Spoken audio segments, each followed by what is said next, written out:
Hi, I'm with Miss Corbett. She's a second grade teacher. It's her first year, and I'm gonna ask you some questions, okay? Okay. What are some management techniques that you would help to maximize on-task behaviors?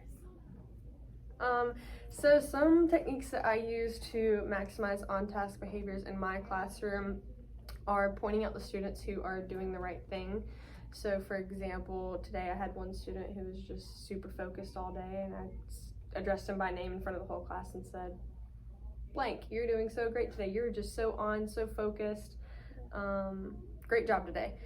I also have a treasure box that the kids know that at any time if I catch them doing the right thing, I might say, hey, Johari, go pick from the treasure box. You earned a prize because I noticed you were doing blank. And I usually tell them specifically why they are getting to pick from the treasure box. Awesome. And do you have any positive reinforcers in your classroom? Yes, so pointing out the students, like I was saying before, and the treasure box are both positive reinforcers. One just a verbal reinforcement and then a tangible reinforcement. But we also do PBIS at my school, and so that's another positive reinforcer is points.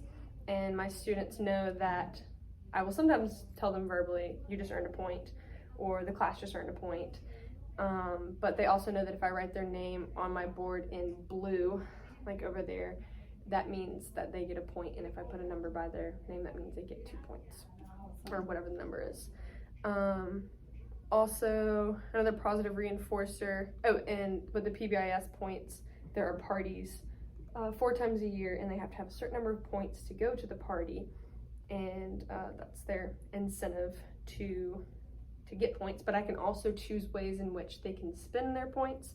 So I could say it costs 10 points to eat lunch with the teacher, and they could spend 10 points to eat lunch with me, or anything like that. And another positive reinforcer is my comfy corner, which is my library with my comfy seating. I have 2 saucer chairs and 3 floor pillows.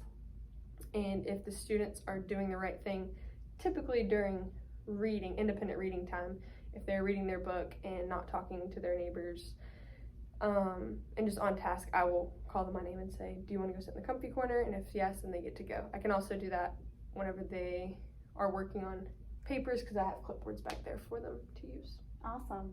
Thank you so much, Ms. Corbett. Thank you.